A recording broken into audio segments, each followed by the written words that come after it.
Welcome to BookSight, a weekly podcast dedicated to accounting, bookkeeping, and small business tasks. Here's your host, Taylor Arndt.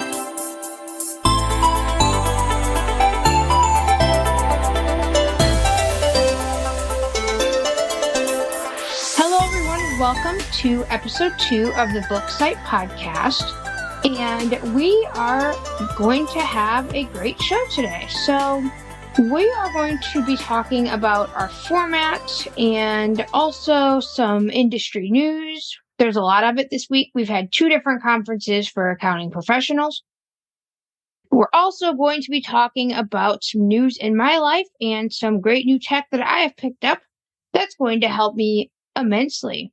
So let's go ahead and talk about our format. But before we do, we've got a sponsor. And our sponsor this week is Taylor's Financial Services, aka myself.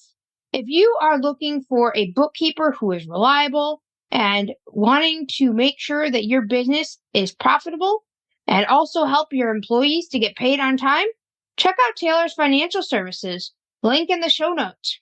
So let's go ahead and start talking about the format. As you just heard, we have our sponsor, and typically we will have a sponsor, or it could be myself or any other advertisements that I want to feature. From there, we're going to go ahead and talk about industry news. So whether if there's a conference or other industry news for accounting professionals. From there, we're going to go talk about our main topic. And our main topic will be about, if we want to do accounting stuff or if there's a business topic we're going to talk about. So usually we'll have a main topic. And then from there, we're going to go ahead and do a conclusion and an outro. So that's kind of our main format. However, if we do have like an interview or something, which we're going to have in a few weeks, then we won't have a news section and that'll kind of get pushed out for a later date. Also, we're going to have listener messages as well. So if you want to leave me a message, we're going to go ahead and get that set up. So it's going to be a pretty awesome show. But yeah, that's kind of going to be our format going forward. Okay, let me see. We're going to talk about some conferences. We are having a lot of conferences this week. There has been 2 conferences in particular. First one is the Digital CPA Conference held in Austin, Texas. And that one was for certified public accountants, CPAs, and their firms to go talk about how they want to make their firms digital and be able to be tech focused. And boy, did it have an expensive price tag, $1,900. So obviously, because for one, I'm not a CPA. For 2, I don't want to pay $1,900. I did not attend this conference, but I have been following it very closely on Twitter. There were a lot of different events before the conference actually got going, including a meetup for FreshBooks, which is a popular accounting software, a competitor to QuickBooks, in fact. They had a meetup where they had vendors and the FreshBooks team came and we were hanging out downtown. It was a really great time. I got to meet some of the people that have been talking on Twitter for months. So that's been awesome. That was on Sunday, December 4th. And then from there, the Digital CPA Conference went on, I believe, until Tuesday. So that one was pretty successful, it sounded like. And from what I've heard on tax Twitter, it has gone very well. Well, then we are at QuickBooks Connect. This is the one that I kind of have a fear of missing out. I really wanted to go to this one, but I didn't really know about it until it was too late and until I could budget my time for my work to get PTO. QuickBooks Connect is in Vegas, and it is where the QuickBooks users come together, and QuickBooks has new updates, and everyone has a lot of different breakout sessions that you can go to. It's a really great time, and there's so many different great sessions to go to, from how to build your firm to getting started with QuickBooks Payroll. I know I really wanted to go to that one, but unfortunately, none of these sessions were available online. Boo. Very mad about that. So unfortunately, I couldn't attend any of these sessions, but I'm hoping that eventually these will be online. I saw that prior years had an archive, so I really hope that this year does have an archive as well. We'll just have to wait a little bit longer. QuickBooks Connect is a 3-day conference, and it's at the Aria Hotel in Las Vegas. So that one is going on right now. And like I said, next year I'm going to make a great effort to try to come. So if you guys want to help me try to come to QuickBooks Connect, then that would be awesome. Hopefully by then I'll be able to do some interviews and have a great, successful podcast. So there's just been a lot of updates from QuickBooks Connect. I'm not going to really get into all of them because I'd have to spend an entire podcast getting into everything with QuickBooks Connect. And I probably will do a wrap-up show next week if it happens that way. But I just want to talk about a couple different things that happened this week in QuickBooks Connect. Specifically, the ability to remove your client. So if you're not working with a client anymore, you can go ahead and remove them from your QuickBooks. Honestly, I thought that would be a long overdue feature because, like, if you fire a client, you want to be able to remove them from your firm. Well, QuickBooks just announced a really easy way to do that, and I'm going to put a link in the show notes to the update. But basically, you just follow a couple-step process, and you just hit delete, and they're gone. So it's really important because, like I said, if you want to try to fire a client, if, you guys are getting off on bad terms, then QuickBooks has finally made that possible for you. There's also been a lot of other updates in terms of integrations with Microsoft Excel and a lot of other features that has come to QuickBooks Online.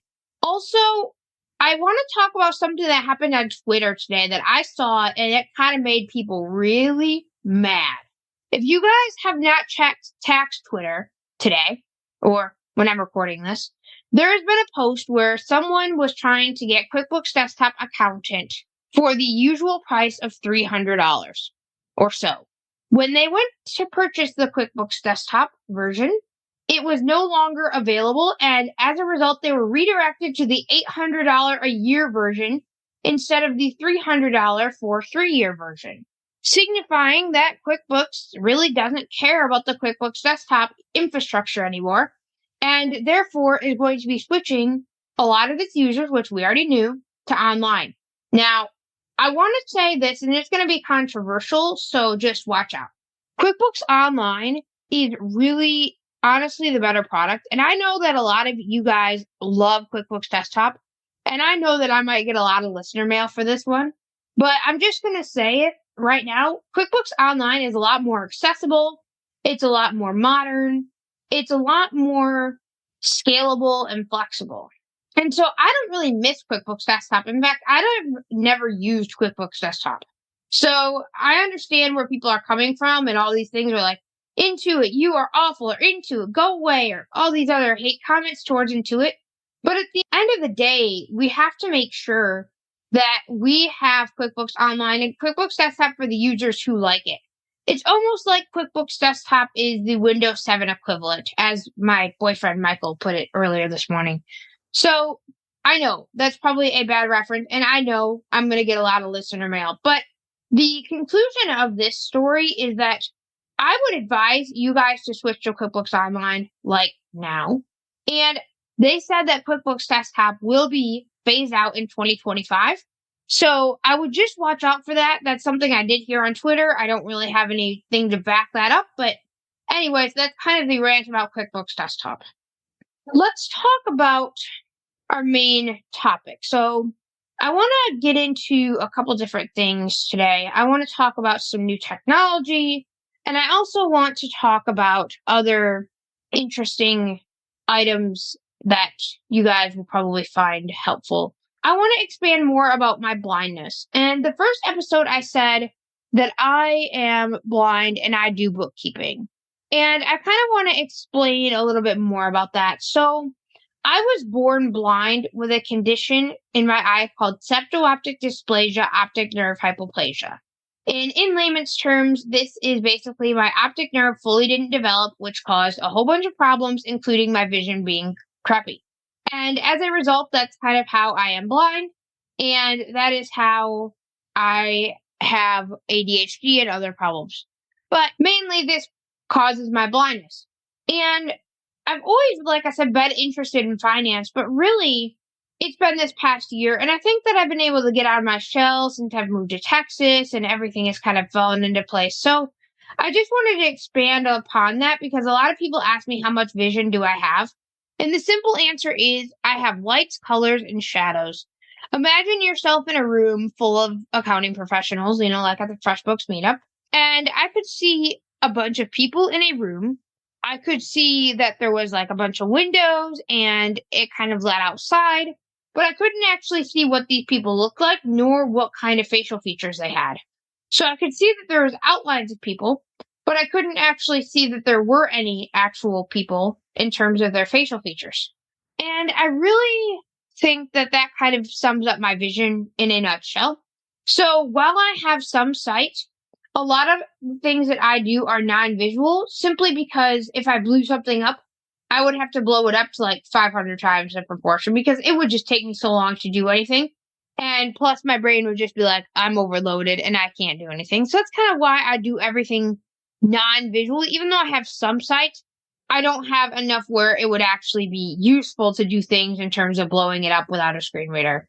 And I talked about my screen reader in the last episode. So if you guys want to check that out, I'll link that in the show notes as well. And I gave you guys a demo of how I use my screen reader. So I hope that you guys have found that helpful. Okay. The next item on my little agenda here, I actually wrote things down for a change, which is actually really rare for me. I don't tend to write things down, but I have a new device in front of me. It's a Braille display. So Braille is the code in terms of reading and writing for blind. It was invented by Louis Braille. I don't know exactly when, but it is how people who are blind are able to read, just like you guys can read print. I can read Braille, and it kind of helps me to be able to be more efficient because I won't have to listen to speech in my ear constantly. I can be able to reference this Braille and I can have my notes. So this Braille display, basically what it does is it's a refreshable Braille. So there's little pins, and anytime I navigate, the pins go up and down to represent the letters. Since Braille has 6 dots, there's different combinations. And anytime I type something or I go through the menus, it goes ahead and refreshes it. And I can actually put a link to the product in the description in the show notes. That way you guys can be able to see a picture of it. But I got this device. It's called the Mantis Q40. And it's really, really helpful because I'm able to write these notes down and keep myself more organized. So that's just something else kind of that's happened since last episode. It seems like last episode was an eternity. But it really hasn't been. It's just been a lot of stuff going on the past week, including a podcast editor. That's right. So I realized very early on that I really don't do well with podcast editing. In fact, I suck at podcast editing. In fact, if you guys listen to the podcast, the first episode, you guys know that it is professionally produced. And that is because my friend Michael Babcock from Payon Media, who's actually in my Zoom room right now and probably doesn't know that he knows that I'm talking about him, but probably didn't know I'd be shouting him out in the podcast. He is my podcast editor, and he also does all my voiceover work for the podcast. So the intros and outros, and he's kind of the voice behind the podcast. So, Michael, I know that you're probably not prepared to say something, but I just thought I wanted you to introduce yourself to my listeners and be able to kind of tell who you are, and just so that my listeners have an idea and hopefully they want to, help support you. Well, that was unexpected. Thank you, Taylor. Yeah, my name is Michael. I'm from Payon Media. I help podcasters with producing an amazing sounding podcast show. I'm here to talk with Taylor and help her with producing this podcast. It'll be a fun adventure, and I look forward to some of the content coming up in the next couple of weeks. Yeah, and if you guys have a podcast, I know we have a ton of accounting podcasts out there. If you guys have a podcast and you guys would like to help make sure it sounds good, well, I don't know of a better person to check out than Payon Media. So you guys really should check him out. And I'll put a link in the show notes so that way you guys can get in contact. But you guys should check him out. He is awesome. And he also has some Fiverr gigs as well. So if you just need intros and outros, you can do that for a reasonable price on Fiverr. But y'all need to check Payon Media out. He is awesome. So anyways, I know that was unexpected, Michael, but I have to shout you out because I want people to support you and I want other podcasters to see how great work Michael does. So he's also blind just like me, but he is really, really committed to making sure your podcast sounds better than ever. So that is a little bit of a shout out on Michael. Another common question that I've been getting from listeners and others is what mic I'm using, because along with a great sound, I obviously have to sound good and have a good mic. And I'm actually using the ATR 2100 by Audio-Technica. It's actually my boyfriend's, and I'm planning to get myself one. I'm really liking this microphone, though it is a little bit finicky, and you have to be right up on it. It's a podcaster mic, so even if you're really far away, it will sound very quiet. And I definitely think that if you're going to do a podcast, it's a great product to have. And it was actually recommended by Michael Babcock from Payon Media. So he recommended it to Michael and he bought one, and I'm going to actually go ahead and buy myself one as well. So yeah, the ATR 2100, I'll put a link in the show notes. So let's go ahead and talk about one more thing here, and that is transcripts. I know a lot of people in the accounting world and a lot of your podcasts have transcripts upon request. And I like that. But the way I view it is transcripts are an accessibility feature. And, I want my podcast to kind of be a role model of accessibility in the bookkeeping and financial industry. After all, I am blind myself, and so I am a champion of accessibility. And so one of those areas of accessibility that I really want to make sure that I live up to is including transcripts of my podcast so that people who are deaf or hard of hearing can be able to enjoy my content, as well as others who maybe are in the car or who don't want to listen to the sound but want to read a text transcript. So living up to my promise, I'm going to be offering transcripts for every episode, and I think I'm going to be going on Fiverr to do it because Fiverr, I've had pretty good luck with it, and it offers great services for an affordable price. So I'm going to go ahead and get these podcasts transcribed. From there, what's actually going to happen is I'm going to go ahead and put these on my YouTube channel, Taylor Arndt, link in the show notes. I'll have full closed captions on the YouTube, as well as a transcript on the podcast. So I just wanted to lay that out there, that I'll have full transcripts, and that way everything can be enjoyed by everyone, because that's kind of my philosophy. So that is a little bit more about how I'm going to produce my podcast. I'm also going to be using a tool called Auphonic, and that will help to make sure that my audio sounds great along with Michael's work. And it will also help to convert my audio to a video, which then can be uploaded to my YouTube channel. So Auphonic will also be in use as well. And I'll put links again to that in the show notes. Okay, I think I'm done talking about how I'm going to produce my podcast. Our final topic for this episode is my website. And you may be thinking, why are you talking about your website? Well, that's because I'm getting a complete overhaul of my website. Not the podcast website, although that's being worked on as well, but my actual company website. You see, I tried to make a WordPress website when Michael was gone to his family's house, and I used to be a web developer. I used to be creating websites for businesses, and I used to do that for 2 years using WordPress. However, I have found that I am just not that good at it anymore, or I just don't want to put in the effort, or more importantly, I just don't want to make sure that it's secure, or I guess the most important thing is it wasn't secure when I went ahead and launched it. So I had a website that kind of looked like garbage, and the next day I log in and it's all in some kind of Chinese print or some weird language. And I'm like, uh-oh, this thing got hacked. Well, not the end of the world, is it? Well, it kind of wasn't. But if I had a production website, that'd be an absolute disaster. Of course, what did I do after that? I went on the web. And I went on the web searching for a company that will help me build my website. Of course, I didn't have $3,000 or $4,000 to put on a website build, and I was like, well, I don't know what I'm going to get. Well, I found a company called CPA Site Solutions. Unlike the name suggests, it's not just for CPA firms, although, funny enough, my current staging website actually has the National Association of CPAs and the AICPA, American Association of CPA logos, right on the bottom of my website, which obviously are going to have to be removed. I kind of thought that was absolutely hilarious, being that I'm not a CPA at all and I'm just a bookkeeper. But I'm sure they just use a generic template. CPA Site Solutions is a website company that helps build websites, and what it does is it uses different designs and that kind of thing, and you pay on a monthly basis. And so there's no setup fees, no website build fees, but you pay on a monthly basis for all the features, and you get a ton of features. You get like 100 and some features.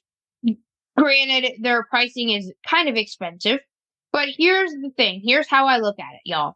Say I had a WordPress website, and say that I had a whole security team, with contractors, make sure it looked good. Well, because I'm in the financial services and the bookkeeping industry, I really need to make sure that my data is secure, because I need to be able to have a great way for my clients to send me files, such as tax returns, W-2s, 1099s, and all of that kind of fun things.